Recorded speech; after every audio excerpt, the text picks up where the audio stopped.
네, 시청자 여러분 안녕하십니까? 뉴스타트 2부 시작합니다. 청와대와 여당의 분위기가 심상치 않습니다. 이재명 대통령은 국회와의 소통을 강조하면서도 여당은 국민을 향해야 한다고 쓴소리를 던졌습니다. 정청래 대표는 연임 도전 여부를 두고 막판 고심을 이어가고 있는데요. 이 결단에 따라선 당권파와 친명계가 정면 충돌할 것이라는 전망도 나옵니다. 진짜 마침표를 찍나 했던 미국과 이란의 종전 협상이 또 암투를 만났습니다. 전쟁이 끝나는 걸 원하지 않는 이스라엘이 레바논을 공습한 건데요. 이란은 즉각 반발했습니다. 난처해진 건 트럼프 대통령이죠. 이스라엘을 강도 높게 비난했는데요. 여전히 불확실성은 사라지지 않고 있습니다. 그럼 이 시각 주요 뉴스부터 살펴보겠습니다. 유럽 순방 중인 이재명 대통령이 청와대 참모들과 화상회의를 열고 국내 주요 현안을 논의했습니다. 특히 투표용지 부족 사태와 관련해 참정권 침해에 대한 정당한 문제 제기는 수용하지만 부정선거로는 본질을 왜곡한 것이라고 지적했습니다. 여야는 투표용지 부족 사태에 관한 국정조사 계획서를 이번 주 채택한다는 목표로 협상을 벌이고 있습니다. 하지만 국민의힘은 특검 수사까지 필요하다는 입장이고 민주당은 정치적으로 악용하지 말라며 맞서고 있어 협상이 난항을 겪을 가능성도 있습니다. 재활용 센터에서 발견된 절단된 다리의 신원을 밝히기 위해 경찰이 자체 데이터베이스를 분석한 결과 일치하는 DNA가 없었던 것으로 파악됐습니다. 신원을 특정할 단서가 제한적이고 수거 차량 추적에도 적잖은 시간이 걸릴 것으로 보여 이 수사에 어려움이 예상됩니다.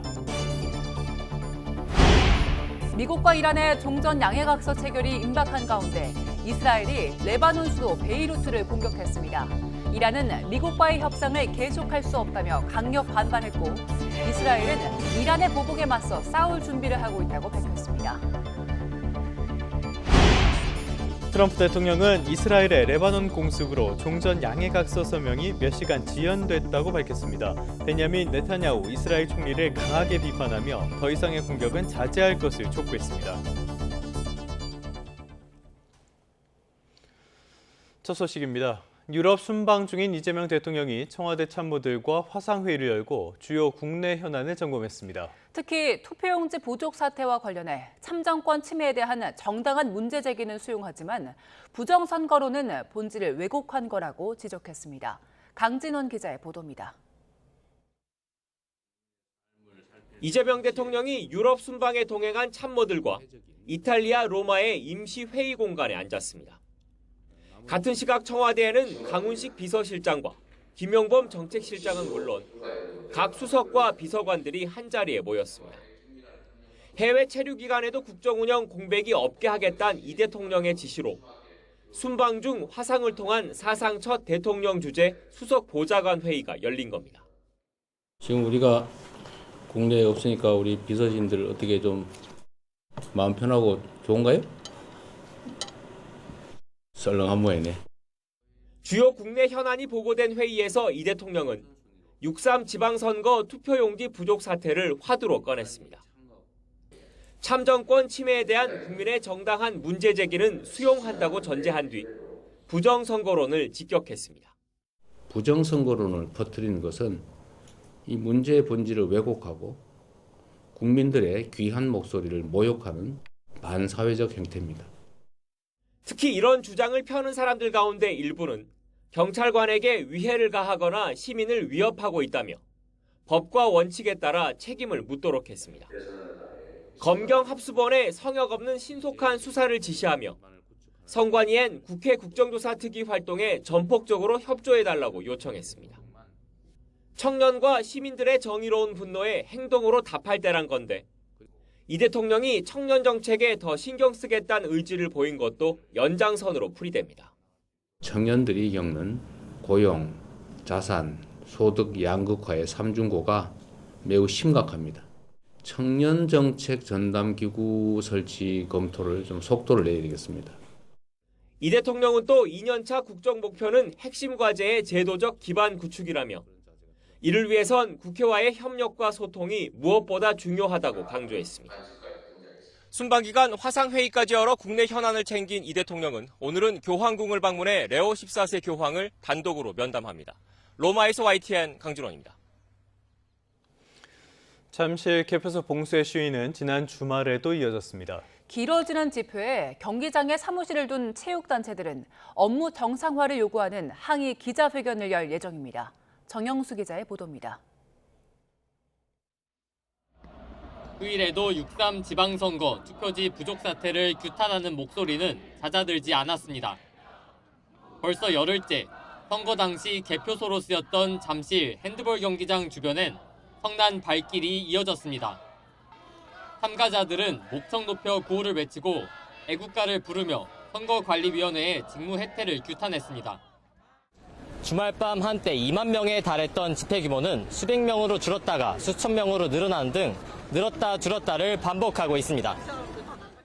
유모차를 끌고 온 가족이 다 함께 집회에 참여하거나 10대 학생들이 참정권을 보장하라고 요구하는 모습도 곳곳에서 볼 수 있었습니다. 이제는 부정선거 재선거로 구호가 통일되는 등 선거 결과 자체를 인정할 수 없다는 분위기도 커졌습니다. 일부 참가자가 현장에 재선거를 요구하는 구조물을 설치하려다 이를 제지하려는 다른 참가자들과 실랑이를 벌이기도 했습니다.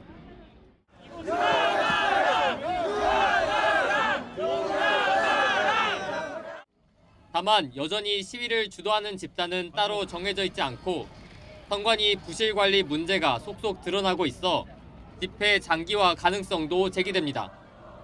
이런 가운데 경기장에 사무실을 둔 체육단체들이 업무 정상화를 요구하는 기자회견을 열기로 해 시위가 다시 변곡점을 맞을 거로 보입니다. YTN 정영수입니다. 네, 이번엔 중동으로 가보겠습니다. 서명만 남았다던 미국과 이란의 종전 협상이 이스라엘의 레바논 공격으로 또 위기를 맞았습니다. 이란은 종전 양해각서 체결 중단 가능성을 경고했고 이스라엘은 이란의 보복에 맞서 싸울 준비를 하고 있다고 밝혔습니다. 신웅진 기자의 보도입니다. 이스라엘군이 공개한 레바논 수도 베이루트의 다이에 지역 공습 영상입니다. 이번에도 헤즈볼라 지휘소를 정밀 타격했다는 주장입니다. 하지만 민간인 주거시설이 파괴됐고 여러 명이 숨지거나 다쳤습니다. بس اليوم يعني ما توقعنا انه يصير هالاستهداف رعبوا الاولاد طبيعي ومش رح نفل ابدا واللي بده يصير يصير. 이스라엘의 이번 공격이 또 판을 뒤흔들었습니다. 이란의 종전 협상을 이끄는 모하마드 바게르 갈리바프 의회 의장은 소셜 미디어에 이스라엘의 침공은 미국이 약속을 이행할 의지가 없거나 혹은 그럴 능력이 부족하다는 점을 다시 한번 명백히 보여준다고 비판했습니다. 미국이 이스라엘의 군사행동을 묵인하면서 이란의 양보를 압박하는 이른바 착한 경찰과 나쁜 경찰로 역할 분담 전술을 쓰고 있다는 것입니다. 갈리바프 의장은 만약 미국이 스스로 맺은 약속을 이행할 의지와 능력이 없다면 앞으로의 여정을 계속 이어가는 것은 불가능하다고 엄포를 놨습니다. 서명만 남은 미국과의 종전 양해각서 체결이 중단될 수 있음을 시사한 것입니다. 이란군을 통합 지휘하는 모하마드 자파르 아사디 부사령관도 이스라엘의 범죄 행위를 좌시하지 않고 반드시 응징하겠다고 경고했습니다. 기다렸다는 듯 이스라엘은 이란의 보복 공격에 대비하고 있다고 맞받았습니다. 이스라엘군은 이란이 미사일을 발사할 가능성이 큰 것으로 판단하고 있다고 밝혔습니다.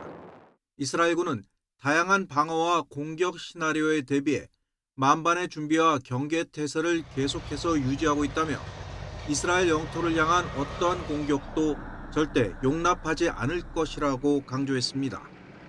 YTN 신웅진입니다. 이란의 최고 국가안보회의가 이스라엘에 대해 조만간 대응 조치에 나서겠다고 경고했습니다. 이란 국영 IRIB 방송은 모하마드 바게르 졸가드르 최고 국가안보회의 사무총장이 이같이 밝혔다고 전했습니다. 졸가드르 사무총장은 레바논은 우리의 생명줄이라면서 이란의 레드라인을 침범하는 어떠한 행위도 용납하지 않겠다고 밝혔습니다. 그러면서 이스라엘이 베이루트를 공습한 데에 대한 보복 공격이 임박했다고 위협했습니다. 이런 이스라엘의 폭주에 난감해진 건 역시 트럼프 대통령입니다. 트럼프 대통령은 서명이 몇 시간 지연됐다면서 네타냐후 이스라엘 총리를 강하게 비판했는데요. 워싱턴 연결해 보겠습니다. 홍상희 특파원, 트럼프 대통령이 자신의 80세 생일인 오늘 종전 양해각서 서명을 예고했었는데 서명 지연 가능성이 나오고 있다고요? 네, 이곳 시각은 현재 6월 14일 일요일 오후 5시를 향하고 있습니다만 서명식이 시작된다는 소식은 아직 들리지 않고 있습니다. 트럼프 대통령은 이스라엘의 베이루트 공격이 이란과의 종전 양해각서 서명의 변수가 될 가능성을 경계하고 있는 모습입니다. 트럼프 대통령은 악시오스와의 전화 인터뷰에서 이스라엘의 베이루트 공격에도 미국과 이란의 종전 양해각서 논의는 여전히 유효하다고 강조했습니다. 다만 이번 공격으로 종전 양해각서 서명이 몇 시간 뒤로 조정됐다고 말했는데요. 종전 합의 서명이 지연될 수 있다는 건데 앞서 주말 안에 서명식을 예고하면서도 합의 데드라인을 설정하지는 않겠다고 말했었죠. 트럼프 대통령의 말을 들어보시겠습니다. I don't want to say a deadline because if I say a deadline, you'll say, "Oh, he didn't meet the deadline." You know, this is like, it's not going to matter much because it's going to get signed. 트럼프 대통령은 헤즈볼라가 이스라엘을 먼저 공격한 건 맞다면서도 베냐민 네타냐후 이스라엘 총리를 향해 분노를 쏟아냈습니다. 종전 양해각서 서명 1시간 전에 이스라엘이 베이루트를 공격했다고 비난하면서 네타냐후는 판단력이 없고 자신은 정말 화가 났다고 말했습니다. 앞서 트루스 소셜에 올린 글에서도 평화 합의에 가까워진 특별한 날에 이스라엘의 공격은 일어나지 말았어야 했다며 아쉬움을 나타냈습니다. 또 이스라엘, 헤즈볼라 모두 더는 공격에 나서지 말아야 한다며 기회를 날려버리지 말라고 자제를 촉구했습니다. 네, 지연이 몇 시간인지, 몇십 시간인지, 몇백 시간이 될지는 조금 더 지켜봐야 될 것 같고요. 일단 이런 상황에서 미 국방장관이 이란의 농축 우라늄 제거 과정에 관여하겠다라는 뜻을 밝혔네요. 네, 피터 헤그세스 미 국방장관은 이란이 종전 양해각서를 이행해야 한다고 압박했습니다. 오늘 미 CBS와의 인터뷰에서 이란이 양해각서에서 약속한 사항을 준수하지 않으면 다시 미 국방부를 상대해야 할 것이라면서 공격 재개 가능성도 시사했습니다. 이란이 협상 테이블로 나온 원인 중에 하나가 미군의 군사적인 우위 때문이라며 미군의 공격을 다시 겪고 싶지는 않을 거라고 말했습니다.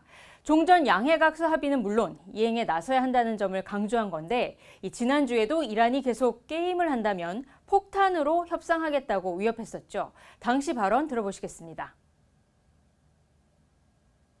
So from the beginning, we've shown overwhelmingly the kind of capabilities the War Department can bring. If we need to negotiate with bombs, we'll negotiate with bombs. And we're very good at it. Nobody better in the world. 헤그세스 장관은 또 이란이 보유한 농축 우라늄을 제거하는 과정에 미군이 관여할 수 있다고 밝혔는데요. 미국이 농축 우라늄 희석과 반출에 어떻게든 관여하게 될 거라며 그 역할을 미군이 맡을 수도 있다고 말한 겁니다.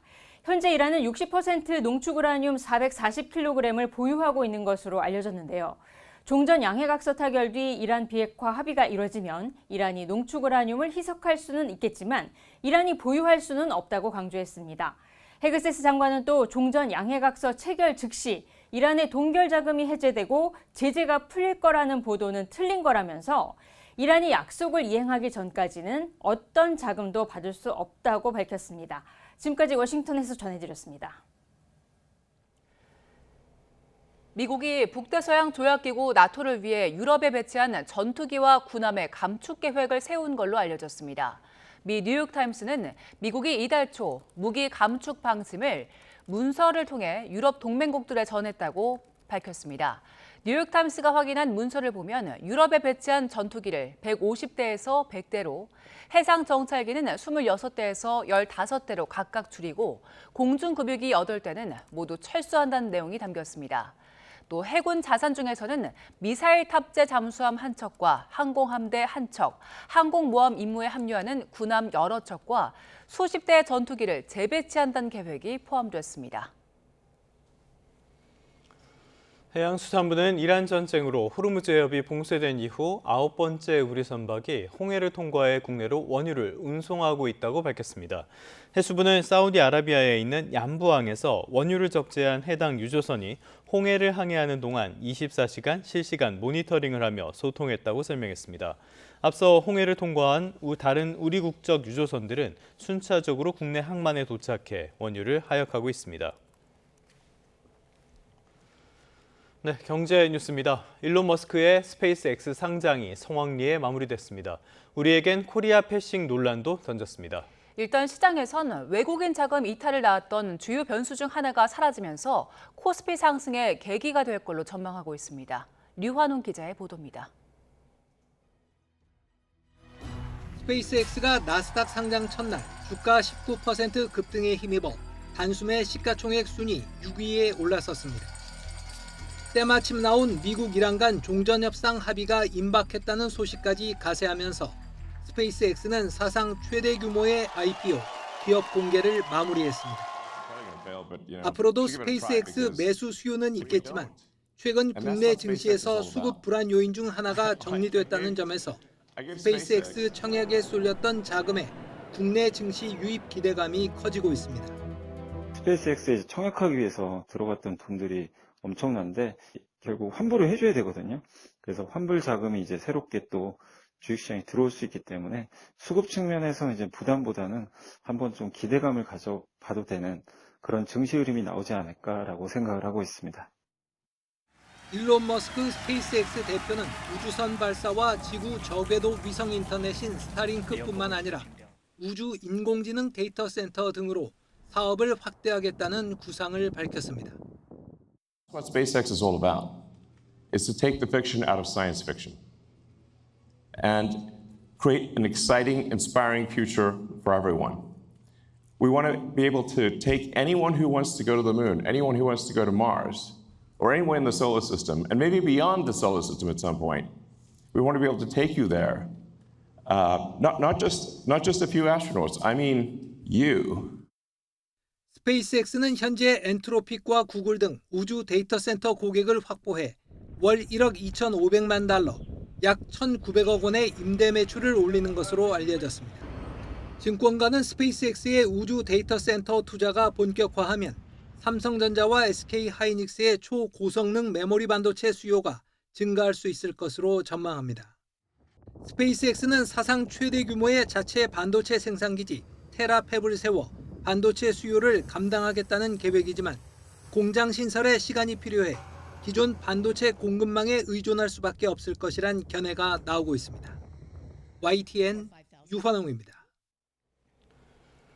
올해 들어서 주식과 채권을 팔고 주택시장으로 옮겨간 자금이 4조 원 가까웠던 것으로 파악됐습니다. 고가 주택이 많은 서울 강남권, 그리고 대출 규제가 센 15억 원 이상 아파트 구매에 사용된 비중이 높아서 자산 양극화 같은 우려가 커지고 있습니다.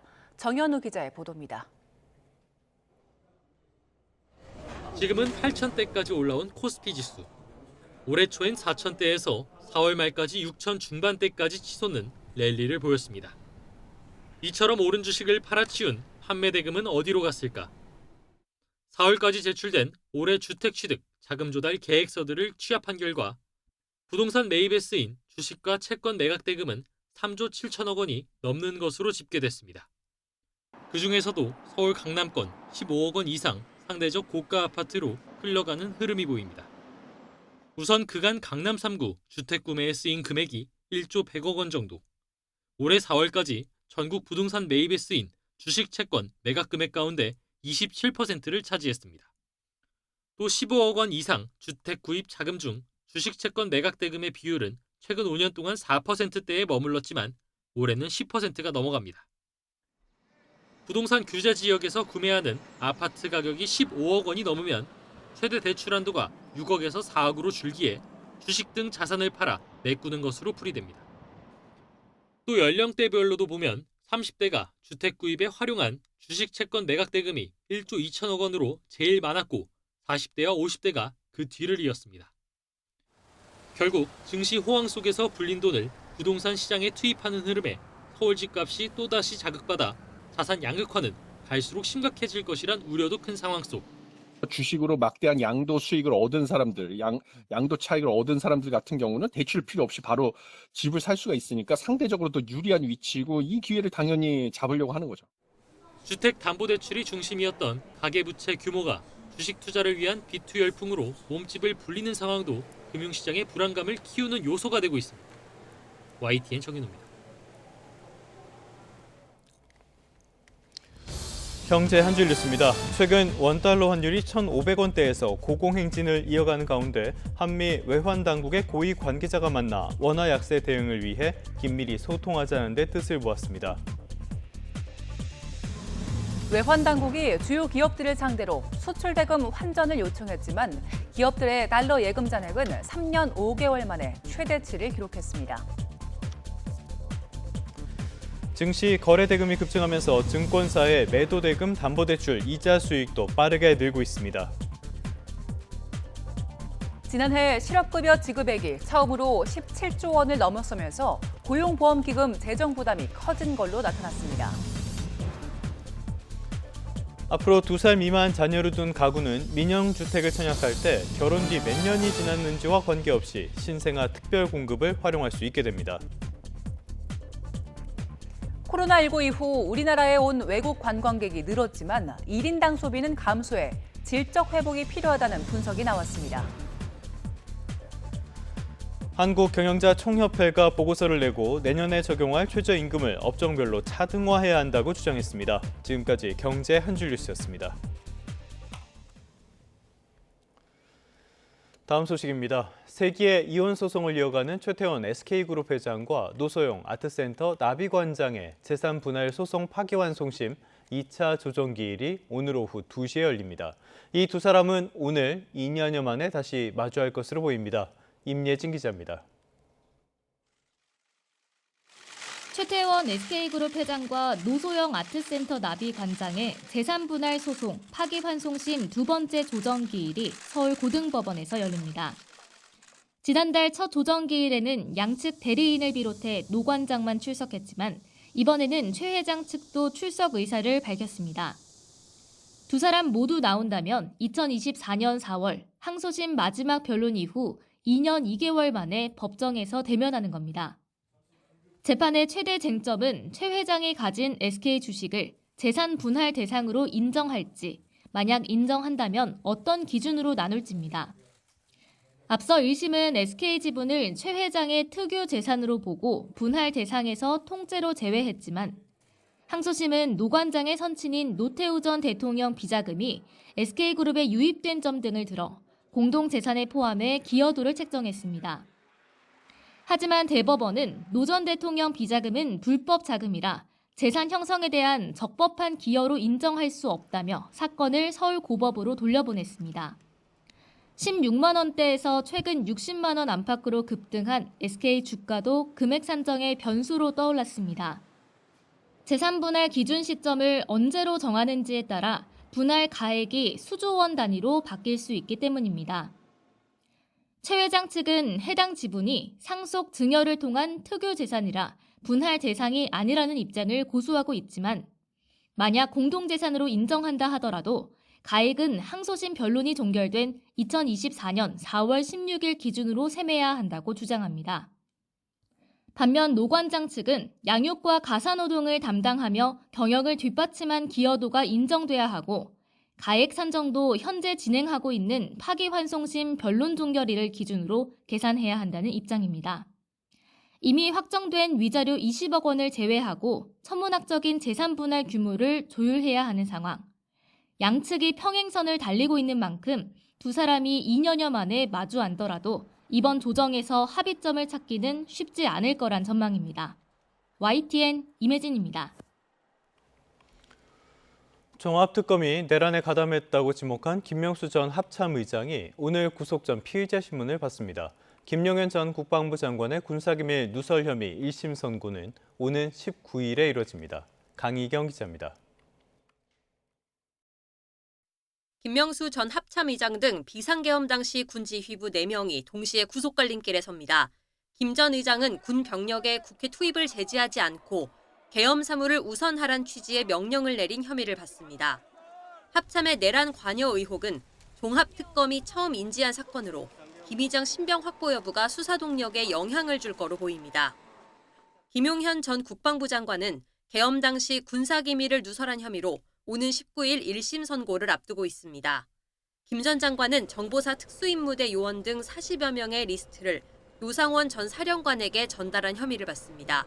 이를 토대로 김 전 장관과 노 전 사령관이 부정선거 의혹을 수사할 제2수사단을 설치하려 했던 게 내란 특검 결론이었습니다. 오는 16일엔 서해 공무원 피격 사건 은폐 혐의로 기소된 서훈 전 국가안보실장과 김홍희 전 해양경찰청장의 항소심 선고가 이뤄집니다. 두 사람은 해양수산부 공무원 이대준 씨의 월북 여부가 불분명한 상황에서 잦은 월북으로 오해할 만한 결과를 발표한 혐의를 받습니다. 지난해 12월 1심은 서 전 실장 등이 절차적 위법을 저지르지 않았고 혐의도 입증되지 않았다며 무죄를 선고했습니다. 하루 뒤엔 명태균 여론조사비 대납 관련 혐의를 받는 오세훈 서울시장의 결심 공판이 열려 특검 구형이 이루어질 예정입니다. YTN 강희경입니다. 인천 송도 재활용센터에서 발견된 절단된 다리의 신원을 둘러싼 경찰 수사가 이어지고 있습니다. 아직 다른 신체 부위는 추가로 나오지 않았고요. 재활용센터를 드나든 수거 차량 추적에도 적지 않은 시간이 걸릴 것으로 보입니다. 이수빈 기자입니다. 경찰은 지난 10일 인천 송도 생활자원회수센터에서 발견된 41cm 길이 왼쪽 다리의 당사자를 찾기 위해 자체 데이터베이스를 분석했습니다. 변사자는 물론 강력범죄 피의자 유전자 정보까지 대조했지만 절단된 다리와 일치하는 DNA는 없었던 것으로 파악됐습니다. 지금까지 경찰에 접수되지 않은 새로운 사건 관련자일 가능성이 제기되는 대목입니다. 이 때문에 경찰은 단순 변사부터 토막살인까지 모든 경우의 수를 염두에 두고 있습니다. 다리에 붕대가 감겨 있었던 점에서 의료 폐기물 가능성도 제기되지만 의료 폐기물은 지정업체를 통해 별도로 수거됩니다. 그럼에도 경찰은 일반 쓰레기에 뒤섞여 유입됐을 상황까지 열어둔 채 수사하고 있습니다. 경찰은 또 사건 당일 회수센터를 출입한 재활용품 수거 차량 34대를 특정해 이동 동선을 추적하고 있습니다. 모든 차량 운전자의 인적 사항과 블랙박스 영상, GPS 정보까지 확보해 발견 당일 경로를 재구성하는 데 주력하고 있는 겁니다. 다만 수사는 만만치 않은 국면입니다. 발견 당일 반입된 재활용품 규모가 40톤에 이르는 데다 수거 차량이 빌라와 오피스텔뿐 아니라 거리 곳곳의 폐기물까지 함께 수거하기 때문입니다. 수거 차량을 특정하더라도 CCTV 분석과 탐문 수사까지 확인할 정보가 광범위해 신체 부위를 역추적하는 데 상당한 시간이 걸릴 거로 보입니다. 현재까지 추가 신체 부위가 발견되지 않아 신원을 특정할 단서도 제한적입니다. 경찰은 인근 지역 실종자나 가정폭력 사건 기록, 학교 장기 결석 학생 여부 등도 함께 살펴보며 신원 특정 작업을 병행하고 있습니다. 국립과학수사연구원의 최종 감정 결과가 나오면 정확한 성별과 나이대가 세부적으로 확인될 전망입니다. YTN 이수빈입니다.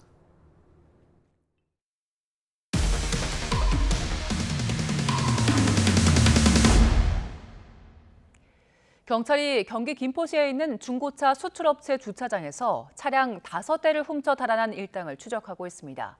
이들은 주차장 입구에 있던 잠금 장치를 끊어낸 뒤 비싼 자동차만 골라 타고 달아났는데 한 달째 행방이 묘연합니다. 송수연 기자의 보도입니다.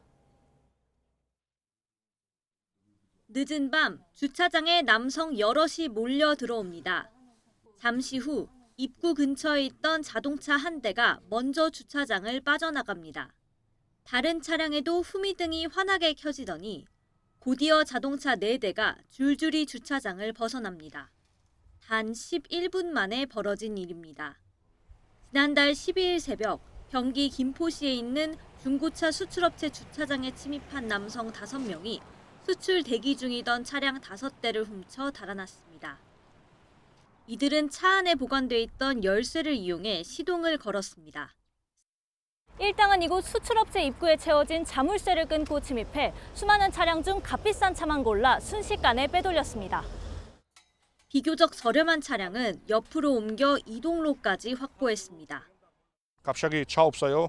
앞으로 어떻게 손님 돈 받아요? 어떻게? 앞으로 사람 돈 안 보내나 일 많이 못해 어떻게 살아요? 차량 구매 계약을 마치고 출국을 앞두고 있던 외국인 고객은 막막함을 호소했습니다. الضرر في المبلغ حوالي 300,000 دولار والزبون ده دلوقتي انا لازم اودي له العربيه دي مصر. انا دلوقتي هودي له العربيه دي ازاي وهي مسروقه من هنا. 피해를 본 중고차 업체 측은 피해액이 모두 2억 7천만 원 상당이라고 말합니다. 경찰은 차량을 훔친 5명을 외국인으로 추정하고 추적에 나섰지만 범행 후 한 달이 지나도록 도난당한 차량과 용의자들의 행방은 묘연한 상태입니다. YTN 송수연입니다. 2026 피파 북중미 월드컵 경기장에서 우리나라 유튜버가 멕시코 관중으로부터 인종차별을 당해 논란이 일고 있습니다. 구독자 660만 명을 보유한 유튜버 이노냥은 지난 12일 멕시코 과달라하라 스타디움에서 열린 조별리그 A조 1차전 한국 대 체코의 경기 중 관중석을 촬영한 영상을 게시했습니다. 수만 개의 댓글이 달린 해당 영상에선 멕시코 남성이 양손 검지로 눈을 찢는 신용을 하는 모습이 등장하는데요. 이는 서구 사회에서 동양인을 비하할 때 쓰는 손동작입니다. 온라인 커뮤니티와 SNS를 중심으로 사과를 촉구하는 비판의 목소리가 거센 가운데 현지 언론에서도 남성의 신상을 공개하는 등 관심을 갖고 있는 걸로 알려졌습니다. 부산경찰청은 방탄소년단 부산 공연이 열린 아시아드 주 경기장 일대에서 공연 당일인 지난 12일과 13일 암표 단속을 진행한 결과 모두 10건에 11명을 적발하고 경범죄 처벌법에 따라 범칙금 16만 원을 부과했다고 밝혔습니다. 경찰은 공연표를 정가보다 높은 가격에 팔거나 공연 입장용 팔찌를 알코올이 묻은 솜으로 접착 부위를 분리한 뒤 불법으로 양도한 사례 등을 적발했다고 설명했습니다. 경찰 관계자는 정식 가격이 22만 원인 공연표를 3배가 넘는 68만 원에 판 사례도 있었다고 말했습니다. 정부가 탈모약에 대한 건강보험 확대 적용을 실제로 추진하기로 했습니다. 우선 청년층이 대상이 될 걸로 점쳐지는데요. 공론화 과정을 거쳐 혜택 대상과 적용 방식 등이 구체화될 전망입니다. 이문석 기자입니다. 지난 2022년 대선 후보 시절 이재명 대통령은 처음 탈모약 건강보험 적용을 공약화했습니다. 작년 대선에선 관련 공약이 빠졌지만 당선 뒤에 탈모를 생존 문제로 규정하며 건강보험 급여화 검토를 주문했습니다. 이거 옛날에는 이걸 미용이라고 봤는데 요새는 생존의 문제로 받아들이는 것 같은데요. 하여튼 세대 간에 이 보험료를 냈는데 나는 혜택이 없다 그런데 나는 정말 이건 절실한데 이건 왜 안 해주냐. 청년들이 건강보험 혜택을 제대로 못 받아 소외감이 크다고도 지적했습니다. 실제로 탈모에 대한 건강보험 확대 적용이 추진됩니다. 정은경 보건복지부 장관은 최근 기자간담회에서 하반기에 국민 의견을 수렴해 탈모치료 건강보험 급여 확대를 추진한다고 밝혔습니다. 특히 청년층 탈모를 중점 언급했습니다. 탈모 건강보험 추진은 중증 위주로 가야 한다는 쟁점이 있지만 청년층 탈모도 청년들 건강에선 중증이라는 의견 등이 있다고 강조했습니다. 이미 건강보험 적용을 어떤 방식으로 하고 어느 정도 재정이 들어갈 것인가 실무 검토도 마쳤다고 전했습니다. 관건은 건강보험 재정이 충분하지 않은 점. 현재 원형 탈모 같은 질병성 탈모 환자에게만 건보 혜택을 주고 있는데 대상 확대 시 재정 부담이 수천억 원대에 이를 수 있다는 전망까지 나왔습니다. 따라서 청년층 탈모 건강보험 확대를 우선 추진하되 의견 수렴을 거쳐 건보 재정이 감당할 만한 나이대를 좁힐 거로 보입니다. 정부는 다음 달 초 탈모 치료제의 건강보험 급여 적용을 주제로 국민 토론회를 열고 본격적인 공론화 절차에 돌입합니다. YTN 이문석입니다. 월요일인 오늘 짙은 아침 안개로 하루를 시작하고 있습니다. 서울은 맑지만 현재 강원과 충청, 전북 내륙을 중심으로 가시거리가 200m 안팎까지 바짝 좁혀져 있습니다. 안전운전 하셔야겠고요. 청주공항에는 저시정 경보가 발효 중이니까요. 항공기 운항 정보도 잘 확인하시기 바랍니다. 안개는 기온이 오르면서 서서히 거치겠고 오늘 전국 하늘 맑게 드러나겠습니다. 다만 낮 동안에는 자외선이 매우 강하겠고요. 강원 산간과 남부 내륙에는 기습적인 소나기가 지날 때가 있겠습니다. 오늘 아침은 어제보다 공기가 선선합니다. 현재 서울 기온은 19.2도, 청주 17.8도, 강릉 17.2도를 나타내고 있습니다. 한낮에는 동풍이 불며 서쪽 내륙을 중심으로 30도를 웃돌겠는데요. 서울 32도, 광주와 대전 31도까지 크게 오르겠고요. 동해안은 강릉이 25도 선에 그치겠습니다. 날씨였습니다. 이 시각 주요 뉴스입니다. 유럽을 순방 중인 이재명 대통령이 청와대 참모들과 화상회의를 열고 국내 주요 현안을 논의했습니다. 특히 투표용지 부족 사태와 관련해 참정권 침해에 대한 정당한 문제 제기는 수용하지만 부정선거로는 본진을 왜곡한 것이라고 지적했습니다. 재활용센터에서 발견된 절단된 다리의 신원을 밝히기 위해 경찰이 자체 데이터베이스를 분석한 결과 일치하는 DNA가 없었던 걸로 파악됐습니다. 신원을 특정한 단서가 제한적이고 수거 차량 추적에도 적잖은 시간이 걸릴 걸로 보여 수사에 어려움이 예상됩니다. 미국과 이란의 종전 양해각서 체결이 임박한 가운데 이스라엘이 레바논의 수도 베이루트를 공격했습니다. 이란은 미국과의 협상을 계속할 수 없다며 강력 반발했고 이스라엘은 이란의 보복에 맞서 싸울 준비를 하고 있다고 밝혔습니다. 트럼프 미국 대통령은 이스라엘의 레바논 공습으로 종전 양해각서 서명이 몇 시간 지연됐다고 말했습니다. 또 베냐민 네타냐후 이스라엘 총리를 강하게 비판하며 더 이상의 공격은 자제할 것을 촉구했습니다. 네, 다시 주요 뉴스부터 살펴보겠습니다. 사상 초유의 투표용지 부족 사태를 들여다볼 국정조사의 막이 이번 주에 오를 것으로 보입니다. 국민의힘은 내친 김에 특검까지 일사천리로 진행하자는 입장인데 민주당은 정치적으로 악용하지 말라며 견제구를 날렸습니다. 김철희 기자입니다. 국민의힘은 투표용지 부족 사태 부각에 그야말로 전력 투구, 휴일에도 선거관리위원회를 맹폭했습니다. 소쿠리 투표 사태가 있었던 지난 2022년에도 성과급을 사실상 전액 집행했다는 YTN 단독 보도를 언급하며 고강도 쇄신이 필요하다고 강조했습니다. 특검과 국정조사를 통한 진상규명과 해체 수준의 조직 쇄신입니다. 또 선관위 개혁을 위한 외부 감사관 도입법을 발의하는 등 제도 개혁에도 속도를 내는 모습입니다. 당내에선 한 발 더 나가 이 대통령의 밥친구 위철환 상임위원이 진짜 실권자인 만큼 즉각 출국을 금지하고 수사해야 한다는 주장까지 분출했습니다. 민주당 역시 선관위의 총체적 부실과 무능이 드러났다. 국민 공분을 달래야 한다는 데는 공감하고 있습니다. 다만 시민 분노를 정치적으로 악용해선 안 된다며 초당적 협력을 거듭 당부했는데 자칫 여권 책임론이 부각될까 경계하는 기색이 역력합니다. 국민의힘도 정쟁용 혹은 정권 발목 잡기용이 아니라 국민 참정권 수호를 위해서 우선 양당은 국정조사엔 뜻을 모았습니다. 조사 범위와 대상 등을 협상한 뒤 오는 목요일쯤 본회의를 열고 개문 발차하는 걸 목표로 잡고 있습니다. 본회의 일정을 잡아서 국정조사 관련한 특위도 구성하고 그리고 국조계획서를 좀 협의해야 될 것 아니겠느냐. 국조특위위원장은 제1야당이 맡을 가능성이 큰데 의석 비율에 따른 배분이냐 여야 동수냐 위원 세부 구성을 두곤 기싸움이 한창입니다. 청와대나 정부를 조사 대상에 넣을지 특검을 동시에 추진할지 등도 쟁점입니다. 국민의힘은 폭넓은 국정조사는 물론 대규모 특검 수사가 불가피하다는 입장이지만 민주당은 국정조사가 먼저라고 맞서고 있어 협상이 난항을 겪을 가능성도 있습니다. YTN 김철입니다.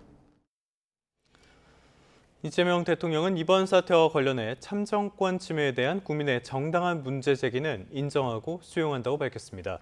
다만 부정선거론을 퍼뜨리는 건 문제의 본질을 왜곡하는 반사회적인 행태라고 지적했습니다. 유럽을 순방 중인 이 대통령은 이탈리아에서 화상으로 진행한 수석 보좌관 회의에서 터무니없는 음모론을 선동하는 세력이 또 고개를 들고 있다며 이같이 밝혔습니다. 이어서 이런 주장을 펴는 사람들 가운데 일부는 현장 경찰관을 상대로 위해를 가하고 주변 시민들을 위협하면서 이해할 수 없는 검문 검색 행위도 하는 것 같다며 마땅한 법과 원칙에 따라 합당한 책임을 물어야 한다고 지적했습니다. 이 대통령은 유럽 순방 중에도 국내 정치 상황을 언급한 SNS 글을 연일 올리고 있습니다. 특히 책임 정치를 강조한 글에 여야가 모두 빠르게 반응했습니다. 더불어민주당 정청래, 국민의힘 장동혁 대표는 휴일 자맹을 이어갔는데요. 거취의 압박 속에 이번 주가 변곡점이 될 걸로 보입니다. 임성재 기자의 보도입니다. 여당의 열정은 자신의 진영이 아닌 국민 전체를 향해야 한다. 유럽 순방 중에 무려 1,500자글로 집권 여당의 책임을 강조한 대통령 SNS에 민주당은 종일 어수선했습니다. 취임 1주년 회견과 환송 행사에 이어 세 번째 정청래 불신임 신호로 읽혔기 때문인데 민주당 지도부는 스스로 각오를 다진 대통령 메시지를 곡해하지 말라고 진화에 나섰습니다. 특정 인사 혹은 지도부로 좁혀서 접근하는 것은 그 대통령의 뜻을 왜곡하는 거라고 생각합니다. 국민의힘 장동혁 대표는 이 대통령이 구구절절 옳은 말을 했다면서도 본인 감옥 안 가겠다고 국가 사법체계를 무너뜨린 사람이 할 말은 아니라고 꼬집었습니다. 또 집 가진 국민을 마귀로 몰고 반대편을 최악의 저질이라고 한 건 잊었느냐며 친명 친청 싸움이 어지간히 피곤한 모양이라고 지적했습니다. 여야는 아직 선거 후폭풍에서 벗어나지 못했습니다. 민주당 정청래 대표는 주말 내내 공개 일정 없이 향후 행보에 대한 고심을 이어갔습니다. 오는 16일 중앙위원회 등 전당대회 실무 준비는 순항 중이지만 사퇴 요구는 여전하고 18일 대통령 귀국길에는 마중을 나가게 될지 등 변곡점은 산적해 있습니다. 국민의힘 장동혁 대표 역시 자신의 재신임 여부를 묻게 될 의원총회를 앞두고 있습니다. 소장파가 요청한 의총은 이번 주 중후반 열릴 전망인데 장동혁 당권파는 거취 문제보단 선관위 사태 대응에 집중하는 모습입니다. 지금 사퇴한다는 의사를 밝히신 바도 없고 최고위원 4명의 사퇴가 있는 것도 아니기 때문에 지금 논할 단계는 아니라고 생각합니다. 지방선거 뒤 나란히 사퇴 압박을 받는 민주당 정청래, 국민의힘 장동혁 대표에게 운명의 한 주가 시작됐습니다. 향후 여야 권력 지형을 좌우할 밀도 높은 시간이 될 것으로 보입니다. YTN 임성재입니다. 과거에 체제 선전의 장이었던 대통령의 공항 환송 행사가 이제는 당천 관계를 보여주는 무대가 됐습니다. 출입국장에 누가 나오고 또 누가 빠졌는지 어떤 모습을 보여줬는지를 두고 여의도에선 늘 뒷말이 나왔는데요. 조은지 기자가 정리했습니다. 해외여행은 꿈도 못 꾸던 권위주의 시절 대통령 순방은 범국가적인 행사였습니다. 이곳 김포공항에는 수많은 정부 지도자들과 외국 사신들이 환송차 나왔습니다. 박 대통령은 말레이시아와 태국 그리고 자유중국을 차례로 순방하면서 산부요인과 당정청 수뇌부가 총출동한 건 물론 군악대를 곁들인 성대한 활주로 환송 행사가 열렸고 공항을 오가는 길 대규모 카퍼레이드까지 그야말로 체제 선전의 장으로 활용됐습니다. 문민정부 들어 외형을 줄이는 대신 김포공항에 귀국 담화가 자리 잡았습니다. 우리의 위상을 더욱 획기적으로 세계에 높이게 될 것으로 믿습니다. 의전을 간소화한 오늘날 보면 격세지감. 대통령 환송은 이제 당청 관계를 보여주는 정치적 해석의 무대가 됐습니다. 박근혜 전 대통령 출입국 때 김무성 당시 새누리당 대표가 빠진 게 대표적인데 결석 시위라는 말까지 나올 만큼 불참은 잦았고 또 노골적이었습니다. 2022년 윤석열 전 대통령의 첫 해외 일정에는 이준석 당시 국민의힘 대표가 서울공항의 모습을 드러내지 않았는데 이른바 체리 따봉 사태 등으로 이어진 당정 갈등의 전초전이었습니다. 2년 뒤 동남아 순방길엔 한동훈 전 대표 역시 보궐선거 지원을 이유로 출국장을 패싱하며 이미 파탄난 관계를 감추지 않았습니다. 그리고 지난주 이재명 대통령 유럽 순방길은 이른바 명심을 명확하게 드러냈다는 평가입니다. 정청래 대표를 초대하지 않는 대신 한 번도 배웅하지 않았던 김민석 총리와 나란히 걸으며 힘을 실은 건데 청와대는 애써 의미를 부여하지 않는 모습입니다. 배웅 인원을 최소화한 것입니다. 확대 해석은 안 해주셔도 될 것 같습니다.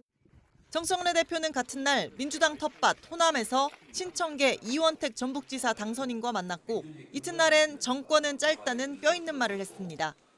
그래서 주목받는 게 귀국길. 정청래 대표가 목요일 서울공항엔 초대받을지 만약 간다면 어떤 모습의 투샷이 연출될지 차기 민주당 당권부터 국정운영 동력까지 좌우할 순간에 정치권 이목이 쏠리고 있습니다. YTN 조은지입니다. 6월 15일 월요일 오늘의 주요 일정 살펴봅니다. 투표용지 부족 사태를 조사하는 중앙선관위 진상규명위원회가 활동이 끝나는 금요일까지 연속회의를 이어갑니다. 진상규명위는 오늘 오후 2시 선관위 과천청사에서 4차 회의를 진행하는데요. 변호사인 조현욱 위원장 등 외부위원 6명이 참석할 예정입니다. 비상계엄 당시 내란에 가담했다는 의혹으로 종합특검의 수사를 받는 김명수 전 합동참모본부 의장이 오늘 구속 갈림길에 섭니다. 서울중앙지방법원은 오늘 오전 9시 반부터 내란 중요 임무 종사 혐의를 받는 김 전 회장의 구속 전 피의자 신문을 진행합니다. 이어 정진팔 전 합참차장, 김웅준 전 육군본부 정책실장, 이재식 전 합참 전비태세 검열차장도 같은 혐의로 영장심사를 받습니다. 2차 종합특검팀이 김건희 씨 도이치모터스 주가 조작 수사무마 의혹과 관련해 이창수 전 서울중앙지검장을 처음으로 소환합니다. 특검팀은 오늘 오전 10시 이 전 지검장을 허위 공문서 작성 등의 혐의 피의자 신분으로 불러 조사할 예정입니다.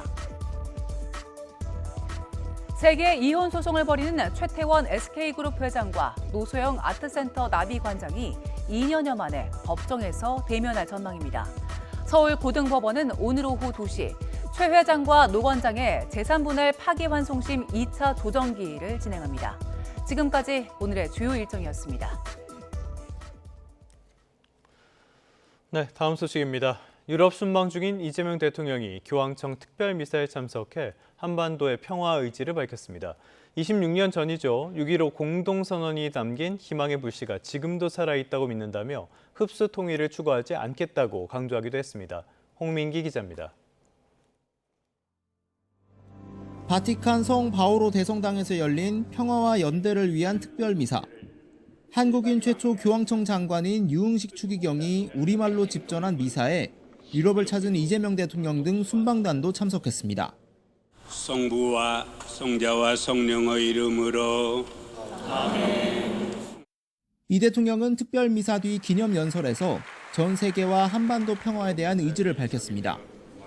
우크라이나와 중동 등 분열과 대립이 여전하고 남북 사이에도 불신과 긴장이 여전하다고 짚었습니다. 평화와 번영을 함께 이야기했던 남과 북은 다시 단절과 대결의 시대로 되돌아섰습니다. 이 대통령은 지난 2000년 6.15 남북 공동선언을 언급하며 대화의 가능성을 전 세계에 알린 역사적 전환점이었다고 언급했습니다. 공동선언이 남긴 희망의 불씨는 지금도 살아있다고 믿는다며 흡수 통일을 추구하지 않고 군사적 신뢰 회복 노력도 이어가겠다고 밝혔습니다. 정전 상태를 넘어 지속 가능한 평화 체제를 구축하기 위해서도 할 수 있는 모든 것을 다할 생각입니다. 한반도 평화와 세계 평화가 선순환을 이룰 수 있도록 국제적 책임을 다하겠다고도 다짐했습니다. 이 대통령의 연설은 한반도 평화에 대한 전 세계의 지지를 요청하며 북한에 다시 한번 대화의 손짓을 내밀었다는 평가를 받습니다. 북한은 특히 한국과 유럽연합이 북러 군사협력을 비판한 데 대해 평화의 가면을 내던졌다고 반발하고 있는데 우리 정부의 평화 공존 정책은 변하지 않았다는 점을 재차 강조한 것으로 해석됩니다. YTN 홍민기입니다. 교황청 방문 일정을 이어가는 이재명 대통령이 우리 시간으로 오늘 오후 레오 14세 교황과 만납니다.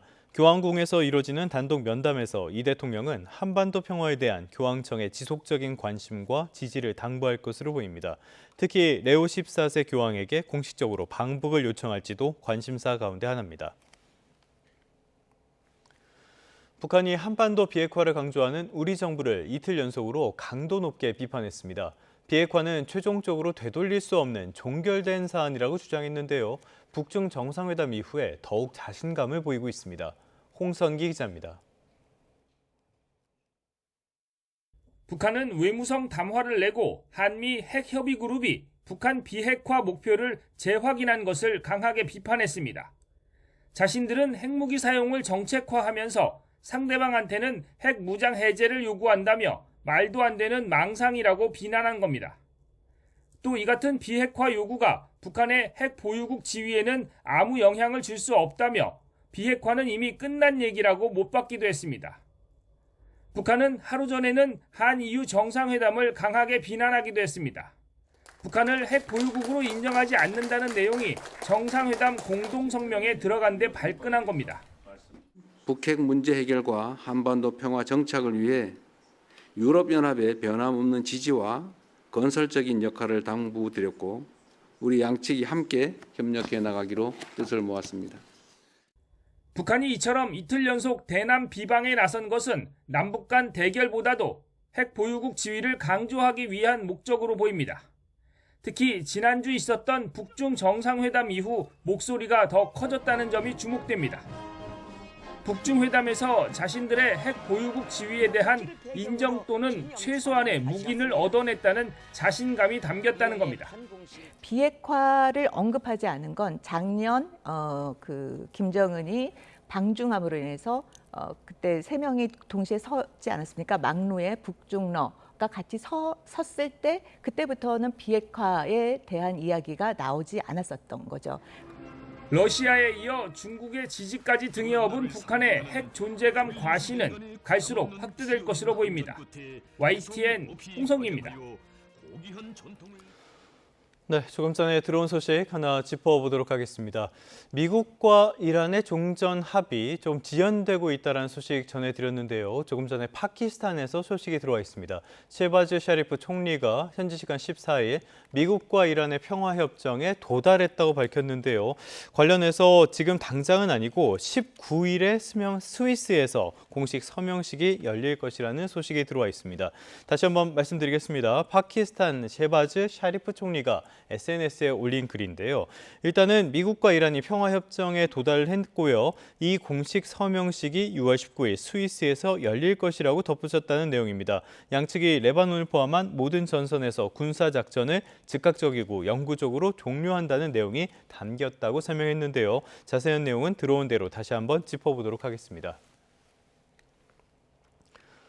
네, 계속해서 중동 상황 살펴보겠습니다. 방금 보신 것처럼 미국과 이란의 종전 합의가 임박했다는 관측이 나오고 있는데요. 문제는 이스라엘입니다. 이스라엘이 연일 찬물을 뿌리고 있습니다. 이스라엘이 휴일에도 레바논에 대한 공격을 이어갔는데요. 특히 레바논 점령 지역에서 철수하지 않을 것이라고 밝혀 이스라엘의 태도가 종전 합의의 최대 걸림돌이 될 것으로 보입니다. 김선중 기자입니다. 짙은 연기가 주택가 주변에서 피어오릅니다. 이스라엘군이 전투기를 동원해 레바논 남부의 20개 마을을 폭격했습니다. 이스라엘은 24시간 동안 헤즈볼라 시설 70여 곳을 타격했다고 주장했습니다. 하지만 병원과 교회, 학교까지 공격받으면서 인명피해가 잇따랐습니다. هيدا الضربة ما كنا متوقعين ابدا اجت فجأة فبحكيكي صراحة عملت هلع كثير من الاطباء والتمريض والمرضى والجرحى اللي موجودين. 미국과 이란의 종전 합의 임박 소식에도 이스라엘은 레바논에서의 군사작전을 멈추지 않았습니다. 이스라엘의 카츠 국방장관은 레바논 점령 지역에서 철수하지 않을 것이라며 트럼프를 향해 테러 조직에 대한 원칙들을 준수해달라고 요구했습니다.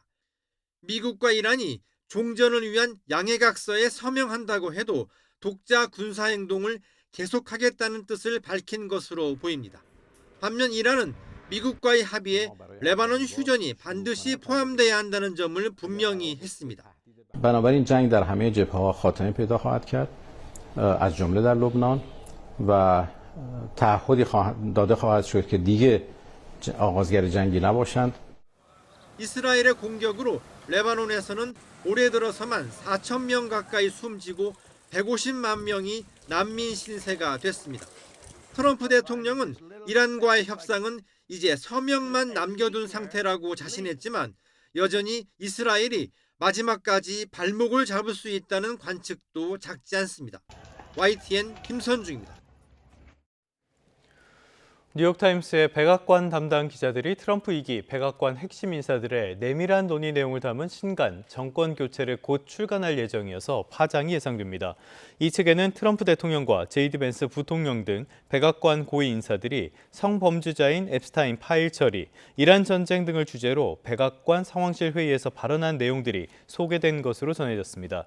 이란 전쟁과 관련해서는 베냐민 네타냐후 이스라엘 총리가 주장한 이란 정권 교체에 대해 마코 루비오 국무장관이 헛소리라고 말한 내용도 적시됐다고 미국 온라인 매체 악시오스가 전했습니다.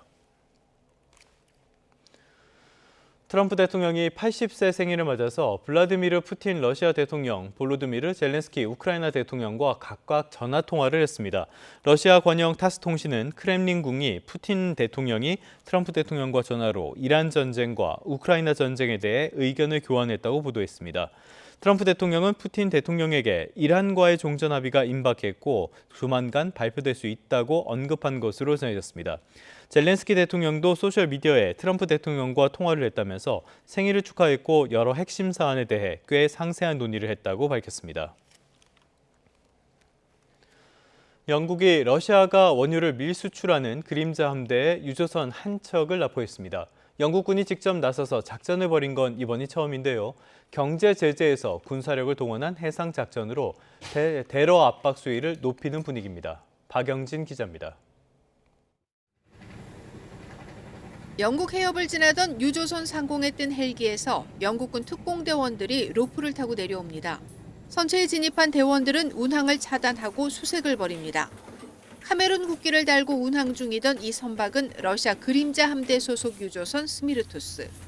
그림자 함대는 서방의 제재를 피해 러시아산 원유를 밀수출하는 유조선 집단으로 러시아의 주요 전쟁 자금줄로 꼽힙니다. 이번 작전은 6시간에 걸쳐 진행됐는데 영국이 자국군을 동원해 러시아 선박을 저지한 건 이번이 처음입니다. Evading sanctions to fund an illegal war in Ukraine will be countered with decisive action, and that's what we've done on this occasion. 스타머 총리는 푸틴의 전쟁 자금줄을 또 한 번 타격한 성공적 작전이라고 평가했습니다. 젤렌스키 우크라이나 대통령도 영국군의 조치를 환영했지만 러시아는 스타머 총리가 국내 정치적 위기를 돌파하기 위해 납포 작전을 활용한 것이라고 비판했습니다. 최근 프랑스 등 다른 유럽 국가들도 제재 위반 의혹을 받는 그림자 선단 선박을 잇따라 납포하고 있습니다. 서방의 대러 제재가 경제 조치에서 군사력을 동원한 해상 작전으로 압박 수위를 높이고 있다는 분석입니다. YTN 박영진입니다. 전국 곳곳에 산발적으로 강한 소나기가 내리면서 서울엔 올해 처음으로 호우주의보가 발령됐습니다. 돌풍과 함께 기습적으로 우박이 쏟아진 곳도 있었는데요. 이광현 기자가 보도합니다. 차들이 내려가는 주차장 입구 위로 기습적으로 우박이 쏟아집니다. 정차된 자동차 썬루프 위로도 구멍이 날 것처럼 거침없이 얼음 덩어리가 떨어집니다. 서울 종로구 카페에는 의자가 넘어지고 우산을 펴지 못할 정도로 비바람이 몰아쳤습니다. 1시간에만 강수량이 최대 26mm에 달해 도로가 물에 잠기는 곳까지 나왔습니다. 오후 한때 올해 처음으로 서울에 호우주의보가 내려진 가운데 일부 지역은 강풍주의보도 함께 발령됐습니다. 기상청은 당분간 좁은 지역에 짧은 시간 내리는 소낙성 비가 잦을 것이라며 계곡이나 하천 야영을 자제하라고 당부했습니다. 당분간 우리나라 주변 상공에 찬공기 영향이 지속되고 그리고 이제 낮 동안 일사가열에서 지면이 가열되면서 대기가 계속해서 불안정할 것으로 예상됩니다. 그래서 그 결과 소나기가 내릴 가능성이 높은 상황입니다. 월요일은 전국 대부분 지역의 낮 최고 기온이 30도 안팎으로 올라 덥겠고 동해 중부 해상은 바다 안개를 유의해달라고 덧붙였습니다. 이번 주 내내 한여름 더위가 기승을 부리는 가운데 당분간 뚜렷한 비 소식은 없고 소나기 구름이 자주 발달하겠습니다. YTN 이광현입니다. 네, 조금 전 속보가 들어왔는데요. 트럼프 대통령이 이란과의 협상이 타결됐다는 소식을 본인의 SNS에 올렸다는 소식이 조금 전에 들어왔습니다. 트럼프 대통령은 이란과의 협상이 타결됐다. 그리고 호르무즈 통행료 없이 개방이 됐고 미국이 봉쇄를 즉시 해제한다고 밝혔는데요. 조금 전에 파키스탄에서 들어왔던 소식에 따르면 19일 스위스에서 서명식을 갖겠다라고 했는데 트럼프 대통령은 이란과의 협상이 타결됐다고 밝혔습니다. 아직 이란의 입장은 나오지 않았기 때문에 이란의 입장도 함께 확인을 해봐야 이게 진짜 타결된 것인지 알 수 있을 것 같은데요. 관련해서 자세한 소식이 들어오면 다시 한번 정리해드리겠습니다. 다음 소식입니다. 고단한 삶을 해악으로 승화한 충북 음성의 품바축제에는 많은 시민들이 몰렸습니다. 동해의 멋진 비경을 보면서 달리는 마라톤 대회에도 연인과 가족 단위 참가자들의 발길이 이어졌습니다. 김기수 기자입니다. 우스꽝스러운 옷을 입고 음악 소리에 맞춰 화려한 춤을 선보입니다. 관객들은 신명나는 무대 공연에 어깨춤과 박수가 절로 나옵니다. 고단한 삶을 해학과 웃음으로 승화한 충북 음성 품바축제 현장입니다. 정해진 구성이 없어도 흥겨운 가락만 있으면 하나의 공연이 완성됩니다. 저희는 즐겁게, 흥겹게 관객들을 위해서 부담 없이 여러분들을 위해서 힘껏 하겠습니다. 품바 분장을 하고 제기차기와 널뛰기 등 전통놀이를 즐길 수 있는 여러 체험장에도 방문객들의 발길이 이어졌습니다. 제가 직장 생활하면서 이제 학교 다니다 보니 스트레스를 많이 받고 있는데 학교 다니면서 이제 인맥도 넓어지고 또 여기서 이제 이렇게 즐기다 보니까 너무 스트레스가 확 날리는 것 같아요. 울릉도 해변이 이른 아침부터 북적입니다. 러닝 동호회부터 친구와 연인, 가족까지 기압을 불어넣고 완주를 다짐한 뒤 출발 신호에 맞춰 힘차게 발을 내딛습니다. 시원한 동해바람을 맞으며 곳곳에서 펼쳐지는 울릉도 비경도 만끽합니다.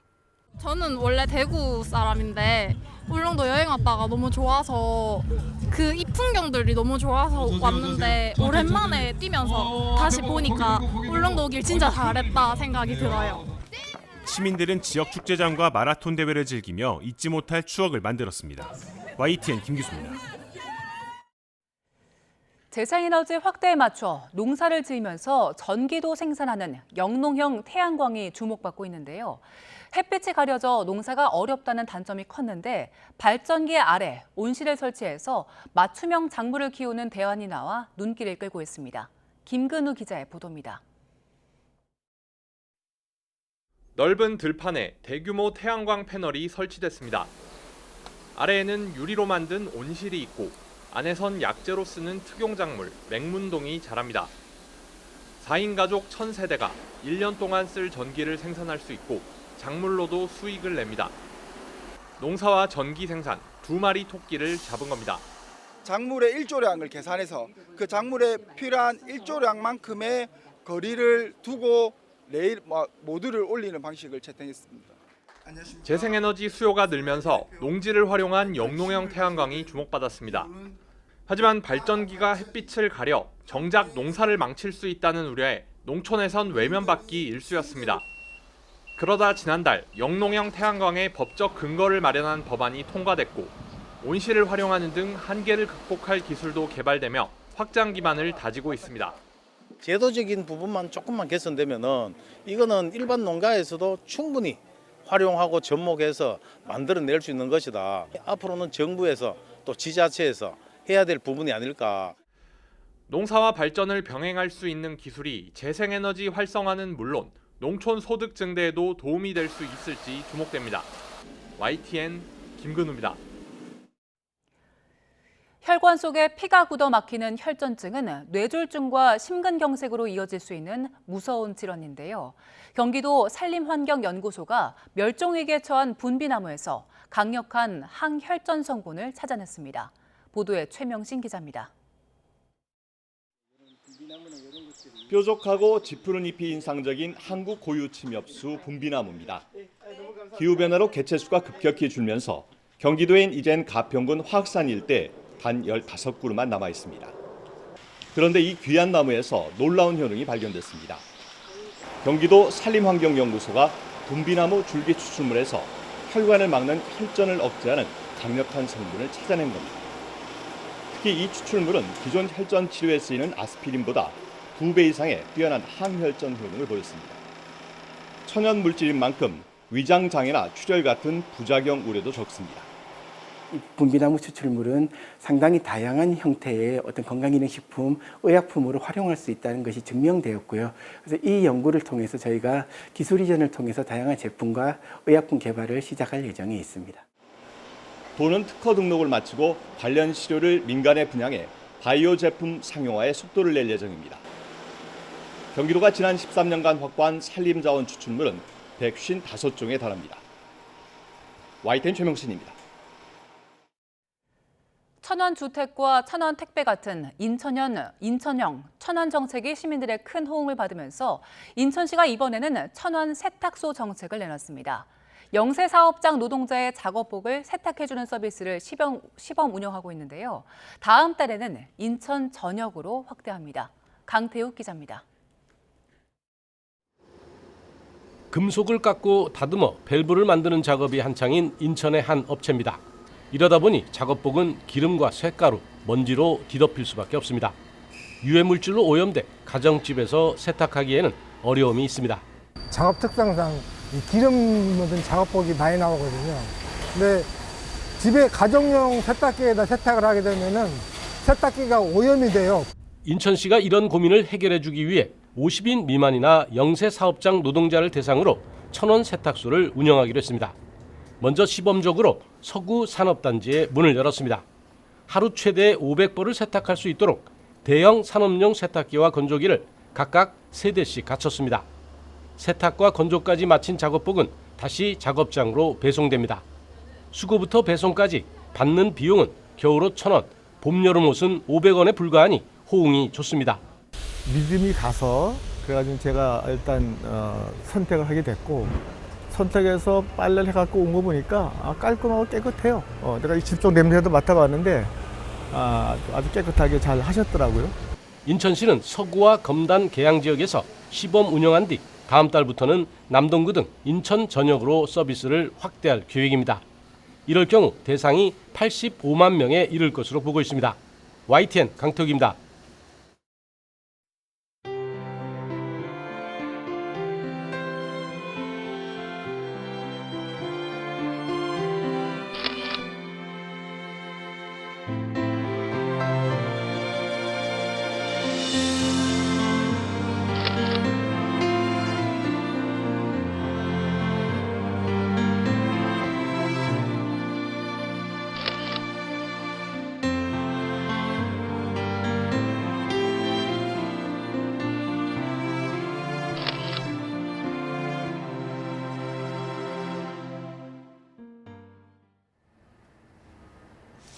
월요일 아침 출근길 서울은 흐리기만 하지만 안개가 짙게 낀 곳이 있습니다.